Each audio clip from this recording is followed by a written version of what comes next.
பிரியமானவர்களே, ஆண்டவரை நாம் எல்லாரும் எதிர்கொள்ள வேண்டும்.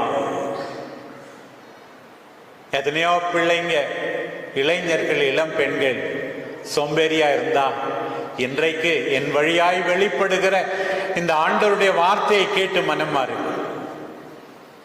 சோம்பேறியே, கெட்ட ஊழியனே, நம்மை பார்த்து யாருமே சொல்லக்கூடாது. சோம்பேறின்னு சொல்லக்கூடாது. சில பேர் எப்ப எழுந்திருப்பாங்கன்னே தெரியாது. காலை சாப்பாடும் மத்தியான சாப்பாடும் சேர்த்து சாப்பிடுறது. சில பேர் சீக்கிரம் எழுந்திருச்சாங்க, குறித்த நேரம் தூங்க வேண்டியதுதான். வாழ்க்கையில் பொழுதுபோக்கு தேவை, வாழ்க்கையே பொழுதுபோக்கு ஆயிடக்கூடாது. சோம்பேறியே, கெட்ட ஊழியனே, பயமா இருக்கு.